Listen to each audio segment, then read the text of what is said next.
The massive viewing screen flickered in the dimly lit observation chamber. Around it, 6 different alien species huddled together, their eyes fixed on the images from planet Earth. Director Reeves stood at the front, his 4 arms crossed over his chest as he watched a human construction worker balance on a steel beam 50 stories above the ground. "Impossible," muttered one of the council members, their luminescent skin pulsing with shades of worry. "They work at such heights with only a thin safety line." Reed checked his datapad, scrolling through the initial classification reports. Earth had been designated as a Class 12 death world, a planet so dangerous that most species would find it uninhabitable. The gravity was crushing, the temperature swings were extreme, and the atmosphere was thick with reactive oxygen. Yet somehow, humans not only survived there, they thrived. "Look at this footage," another council member said, pointing at a new video feed. It showed humans running straight into burning buildings, others diving into raging seas during storms, and still others jumping out of perfectly good aircraft for something they called fun. The council's monitoring stations had been watching Earth for 3 standard months now. Each new report seemed more unbelievable than the last. Humans played with domesticated predators, ate plants that caused chemical burns to their mouth tissue, and willingly lived in areas prone to devastating natural disasters. "We need to understand them better before making contact," Reed suggested, pulling up more data. "Their behavior patterns don't match anything we've seen before. They appear to actively seek out dangerous situations, even when safer alternatives exist." The council chamber filled with murmurs of agreement. On the main screen, a new video showed humans participating in something called a hot pepper eating contest. The aliens watched in horror as the humans deliberately consumed capsaicin-laden fruits that would be classified as biological weapons on most civilized worlds. "They're young," observed the oldest council member, gesturing at footage from a playground. "They let them climb on metal structures, swing at dangerous heights, and engage in physical combat games. Yet their species survives. It defies logic." Reed began compiling his preliminary report. The humans displayed an almost shocking disregard for personal safety, yet their civilization continued to advance. They built massive cities in earthquake zones, constructed floating platforms in their hurricane-prone oceans, and dug deep mines into their planet's unstable crust. "Perhaps," Reed suggested, "we should send a research team. We need to understand why they take such risks. Their technology level indicates they're nearly ready for first contact, but their behavior." He trailed off, watching as the screen showed humans racing ground vehicles at lethal speeds for entertainment. The council voted unanimously to approve a detailed study. They needed to understand these creatures before introducing them to the galactic community. Standard first contact protocols might not work with a species that seemed to embrace danger rather than avoid it. As the meeting concluded, Reed found himself assigned to lead the research mission. He would need to observe humans up close, though the very thought made his protective scales tighten. How could he study a species that considered it normal to let dangerous solar radiation burn their skin in pursuit of a tan? The final images on the screen showed a human settlement in an area regularly threatened by volcanic activity. Instead of abandoning the region, the humans had built an elaborate warning system and continued with their daily lives. They worked, played, and raised their young in the shadow of potential disaster. "Prepare a ship and research team," the council had ordered. "We must understand these Deathworlders before they reach the stars. Their reckless nature could pose a serious threat to galactic stability. Or perhaps they know something we don't." Reed nodded, already drafting plans for his undercover mission. Soon he would walk among these fascinating and terrifying creatures, trying to understand why they lived the way they did. He just hoped he would survive the experience. Director Reed adjusted his human disguise for the 3rd time that morning. The artificial skin felt strange against his scales, but it was necessary for his mission. He had chosen the identity of a visiting professor studying extreme sports and risk-taking behavior, a perfect cover for asking unusual questions. Today marked his 2nd week on Earth, and each day brought new surprises. He sat at an outdoor cafe, sipping what humans called coffee, a bitter stimulant drink that would be classified as a mild poison on his homeworld. Around him, humans went about their daily lives, seemingly oblivious to the constant dangers. A group of construction workers caught his attention. They ate lunch while sitting on steel beams 20 stories high, laughing and sharing food as if they weren't one slip away from certain death. Reed made notes on his hidden recorder. Humans appear to have either defective survival instincts or extraordinary confidence in their safety measures. His observations were interrupted by screaming, but not of terror. Children ran past his table, chasing each other in what he had learned was called tag.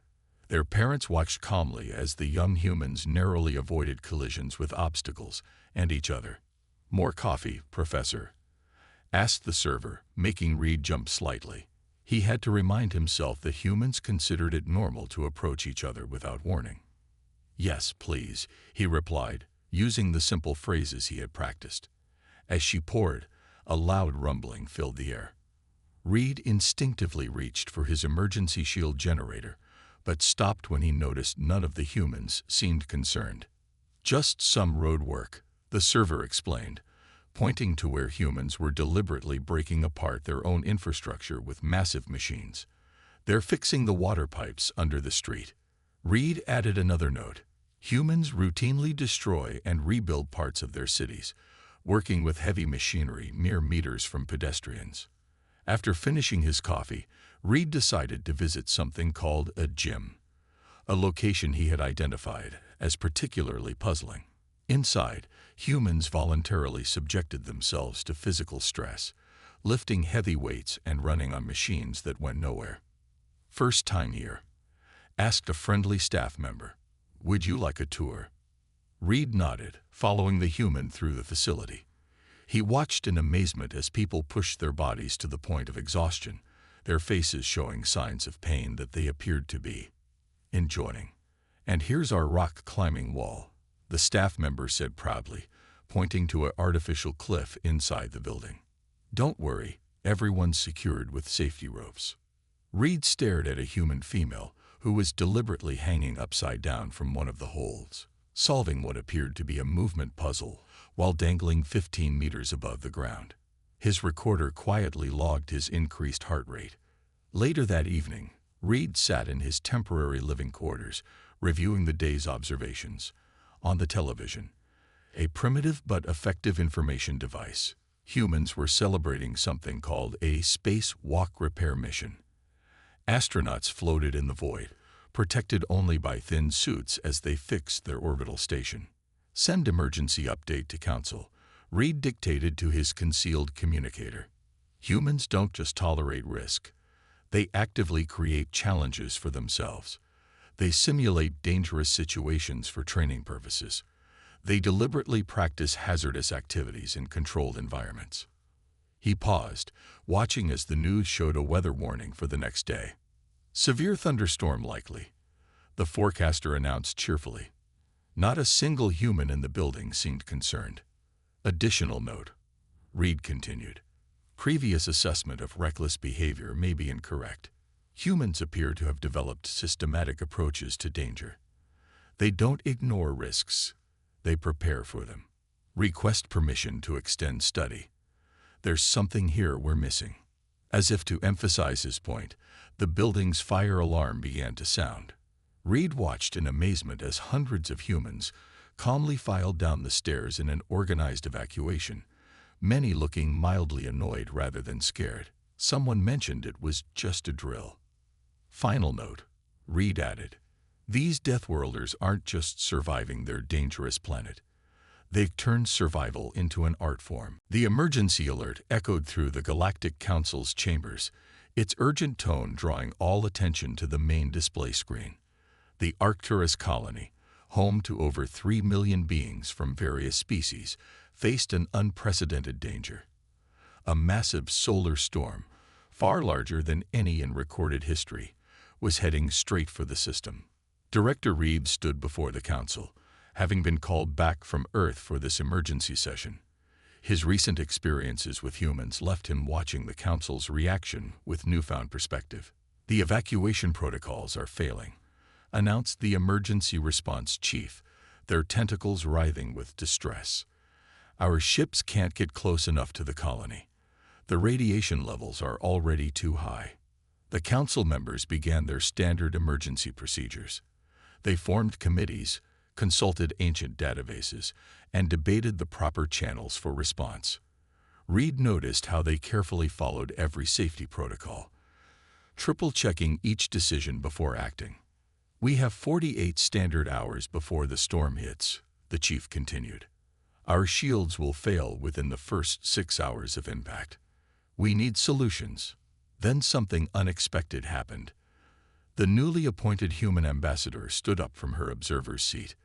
The council had only recently allowed Earth to send a representative, and many still viewed humans with suspicion. "We have experience with this," she said, her voice calm but urgent. "Earth's space program has dealt with solar storms before. We can help." The council chamber fell silent. The idea of accepting help from Deathworlders, especially for a delicate rescue operation, seemed absurd to many. But Reed saw something in the human's expression he had learned to recognize: focused determination. "Impossible," one council member declared. "Your species hasn't even been part of the galactic community for a full cycle. You can't possibly." "We have ships designed to operate in extreme radiation," the ambassador interrupted, breaking several council etiquette rules at once. "They're not as comfortable as yours, but they're built to withstand conditions that would fry your systems. We also have experience evacuating large populations during natural disasters." Reed stepped forward. "I can confirm this," he said. "During my time on Earth, I observed their emergency response capabilities. They regularly practice for disasters we consider unthinkable." The council's head leaned forward. "You would risk your own people in these conditions." The human ambassador pulled out a datapad. "We already have 12 ships ready to launch. Their crews volunteered the moment they heard about the situation. They're just waiting for your permission to enter Arcturus space." "Volunteered?" another council member asked in disbelief. "For a suicide mission." "Not suicide," Reed interjected.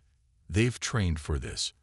On Earth, I watched them deliberately practice dangerous situations so they'd be ready when real emergencies happened.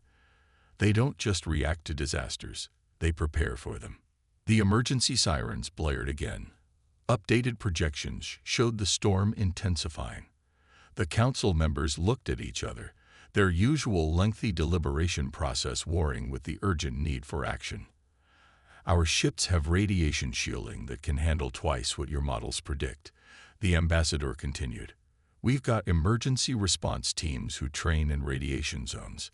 We can do this." The council head raised all 4 hands for silence. "The risk to your crews will be managed," the ambassador finished. "That's what we do. That's what you never understood about us. We don't take risks because we're reckless. We take them because we've learned how to handle them. And sometimes they're necessary to save lives." Reed watched the council members' expressions change as the human's words sank in. Perhaps now they would begin to understand what he had learned on Earth. Humanity's apparent recklessness wasn't a flaw. It was a survival strategy. "Permission granted," the council head finally declared. "May your preparation prove sufficient." The ambassador was already sending the launch codes to the human ships. "It will be," she said simply, "because we planned for days like this, even before we knew about your colony." Reed watched her coordinate with the human crews, and for the first time, he felt genuine hope for the Arcturus colony's survival. The Deathworlders were coming. And that was exactly what everyone needed. The council's observation chamber was dead silent as they watched the human rescue ships enter the Arcturus system. Director Reed stood at his usual spot, but this time he wasn't the only one taking notes. Every council member wanted to understand what they were about to witness. "Those ships," the technical officer said, checking readings for the 3rd time, "they're flying directly into the radiation storm." On the main screen, 12 Earth vessels pushed through the golden hell of the solar storm. Their hulls were ugly by Council standards, blocky, over-engineered, and covered in what looked like extra layers of shielding. "Wait," one Council member called out. "What are those humans doing?" The screen showed space-suited figures emerging from the ships, tethered by what seemed like impossibly thin safety lines. Reed smiled, remembering similar scenes from Earth. "Watch," he said simply. The human teams moved with practiced precision. They carried portable shield generators, setting them up in a pattern around the failing colony shields. Each team worked quickly, ignoring the deadly radiation that surrounded them. "This is madness," someone whispered. "Those portable shields can't possibly." The human ambassador interrupted by bringing up a new display. These shields were designed for nuclear power plant emergencies back on Earth. They're made to handle radiation spikes. By setting them up in this pattern, we can create safe corridors for evacuation. As they watched, the radiation levels in the corridors began to drop. The human teams had created safe paths through the storm, using technology that the Council had dismissed as too primitive to be useful. "Now comes the hard part," the ambassador said. She opened a channel to the rescue teams. "Is everyone in position for Phase 2? "Ready and waiting," came the response. "We've done this drill 100 times, just like practice, folks." Reed watched the Council members' reactions as the humans began the evacuation. Instead of trying to move everyone at once, they had organized the colonists into groups. Each group followed a human guide through the radiation-shielded corridors to the waiting ships. "They're so calm," the medical officer noted, both the rescuers and the evacuees. "How?" "Practice," Reed explained. "On Earth, I saw them run similar drills constantly. Schools, offices, even entertainment venues. They all practice evacuations regularly. What looks like reckless bravery to us is actually carefully planned and rehearsed action." Hour after hour, the rescue continued. When the first shield generator began to fail, the humans already had a backup in place. When a piece of emergency equipment malfunctioned, they switched to one of their redundant systems without missing a beat. Director Reed, the Council head, said quietly, "I believe we've misunderstood these humans from the beginning." Reed nodded, watching as another group of colonists reached safety. "They don't take risks because they're reckless," he said. "They take risks because they've learned how to manage them. Every dangerous move we see them make is backed by layers of preparation, practice, and protective measures." The ambassador added, "We learned long ago on Earth that the best way to survive danger is to face it head-on, but always with proper preparation." As the last group of colonists boarded the rescue ships, the Council chamber erupted in relief celebration. The humans had saved over 3 million lives, using methods that the Council had initially thought insane. "Perhaps," the Council had announced, "we need to reconsider our classification of humans as merely reckless Deathworlders. Their approach to danger is more sophisticated than we realized." Reed watched the rescue ships pull away from the colony, their mission successful.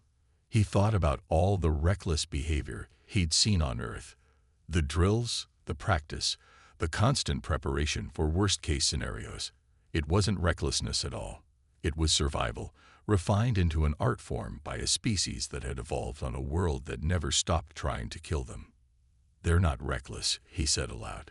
"They're ready." 1 week after the Arcturus rescue, Director Reed stood in the Council's main archive chamber. The walls around him glowed with hundreds of holographic displays, each showing different aspects of human history. The Council had ordered a complete review of everything they knew about Earth, and what they found amazed them. "Look at this," Reed said, pointing to one display. "Earth's San Francisco region, built directly on top of major fault lines, prone to devastating earthquakes. But instead of abandoning the area, humans developed building techniques to withstand the shaking." The Council members moved through the archive chamber, studying each display with new eyes. They were no longer looking at humans as reckless creatures, but as survivors who had turned adaptation into a science. Their entire history is filled with this pattern, The chief researcher noted, bringing up more historical data. When faced with a deadly challenge, they don't retreat. They prepare, adapt, and overcome. One screen showed ancient sailors learning to navigate storms instead of avoiding them.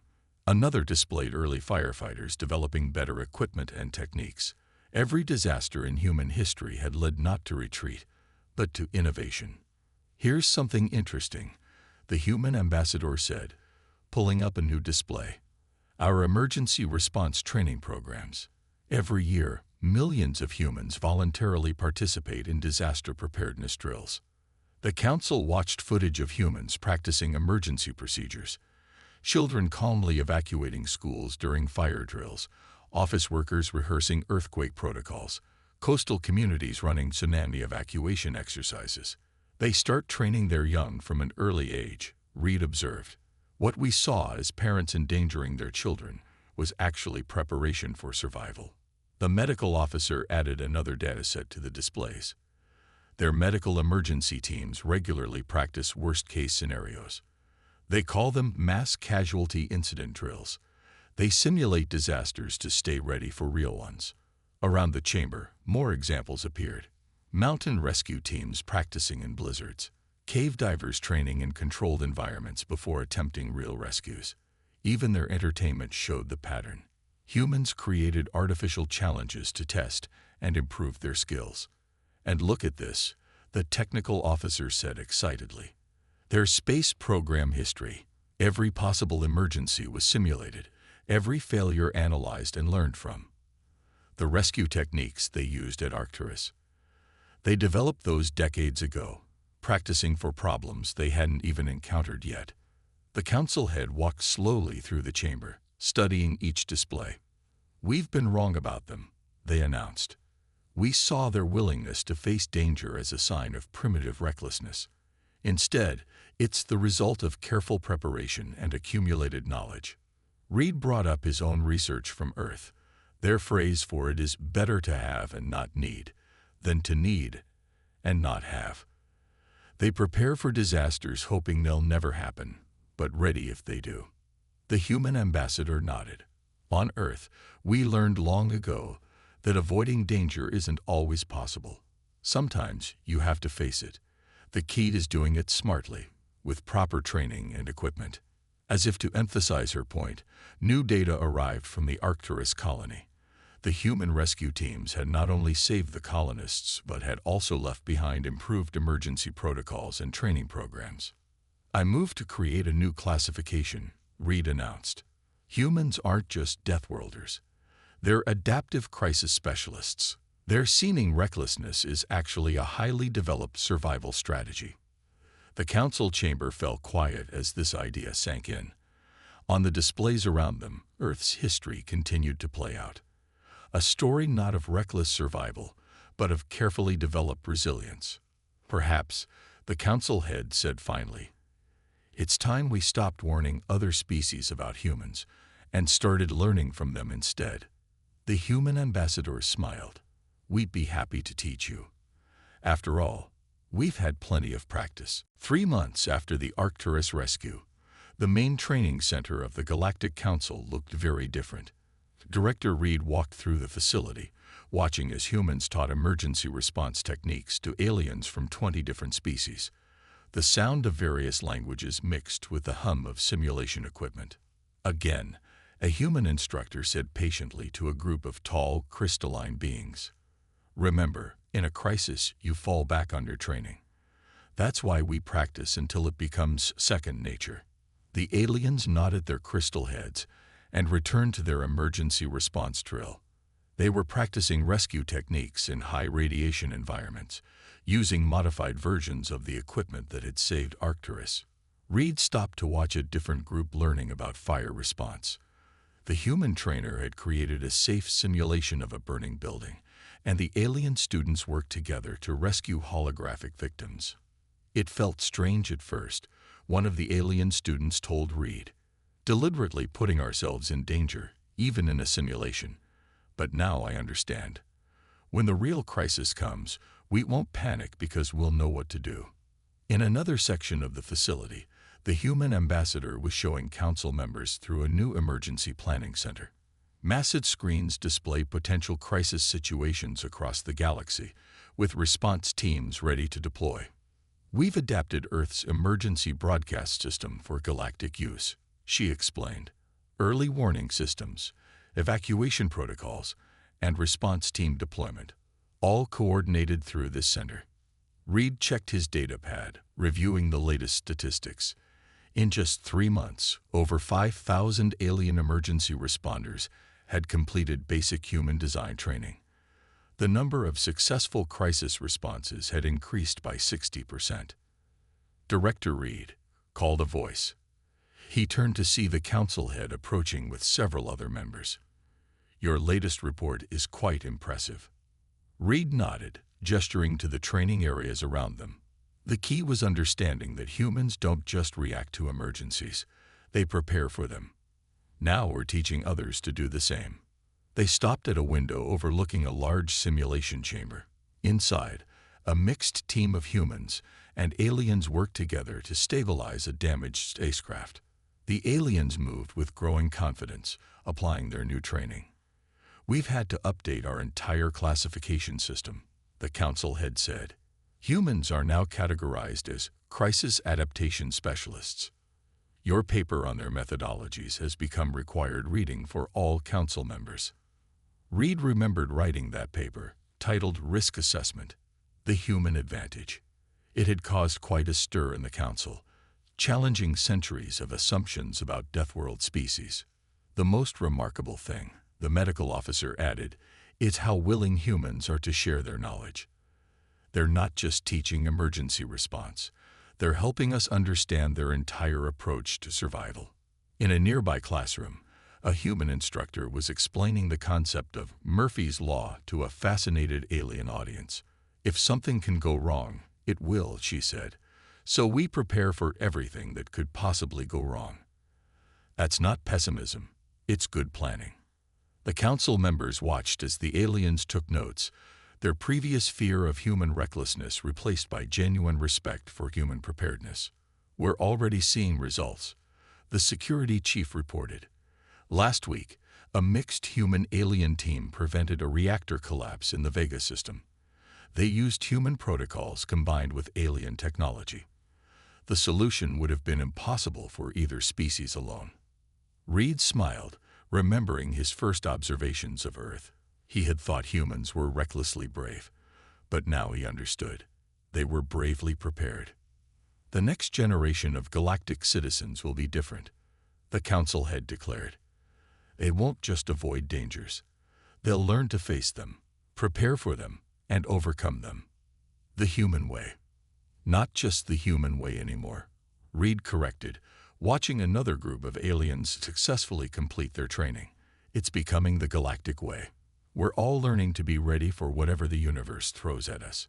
From dangerous Deathworlders to respected teachers, humans had changed how the galaxy thought about survival. And this was just the beginning." 1 year after the Arcturus incident, Director Reed stood in the same council chamber where he had first watched footage of Earth. But today, everything was different. The emergency alert system blared its warning. But instead of panic, he saw calm, coordinated action. A massive solar storm, similar to the one that had threatened Arcturus, was approaching the Centauri colonies.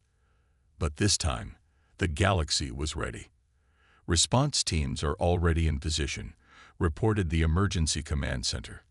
On the main screen, ships of mixed human and alien design moved into predetermined positions. Their crews, graduates of the new Galactic Emergency Response Training Program, worked with practiced efficiency. "Look at them," one council member said proudly.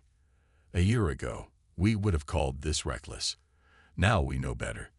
Reed watched as teams deployed the latest version of radiation shields, a combination of human emergency technology and alien engineering. The design had been tested hundreds of times in simulations. Every crew member knew exactly what to do. "Status report from Colony Prime," called out the communications officer. "Evacuation drills from last month paid off. Civilians are moving to shelter in an orderly fashion. No panic." The human ambassador smiled at Reed. "Remember when you first came to Earth? You thought we were crazy for practicing disaster responses all the time." Reed nodded, watching as the emergency teams executed their procedures flawlessly. "I thought humans were simply lucky to survive their dangerous world. Now I understand. You made your own luck through preparation." On the screens, the storm's leading edge began to hit. Shield generators activated automatically. Emergency crews moved through their assigned sectors, checking systems and maintaining safety protocols. It looked like a well-rehearsed dance. "Radiation levels rising," announced the monitoring station. But all shields holding at expected levels. Backup systems ready if needed. The council head turned to Reed. "A year ago, this same crisis would have paralyzed us with fear. Now look, every species working together, using what humans taught us about facing danger." Reed studied the readouts. Teams from 15 different species worked alongside humans, each bringing their own strengths to the emergency response. Crystal beings whose natural form could withstand radiation worked on shield maintenance. Flying species handled high-altitude repairs. Everyone had a role, and everyone was prepared. "Update from medical," called another officer. "All emergency treatment centers fully staffed and ready. Triage protocols in place, just in case." "Remember how we used to view humans?" the science officer asked quietly. "We thought their willingness to face danger would destabilize the galaxy. Instead, they taught us how to be stronger." The storm intensified, but the combined fleet held firm. When one shield generator started to fail, the backup was online before the primary fully shut down. When a communication relay faltered, an alternate system took over seamlessly. "This is what we tried to tell you," the human ambassador said to the council. "It's not about being fearless. It's about being prepared. When you know what you're doing, when you've practiced and planned, you can face almost anything." Hours passed, and the storm began to fade. Not a single life was lost. The colony's infrastructure remained intact. What would have been a catastrophe a year ago had become a manageable emergency. "Final reports coming in," announced the command center. "All systems returning to normal. Emergency teams beginning standard post-crisis checks." Reed looked around the council chamber.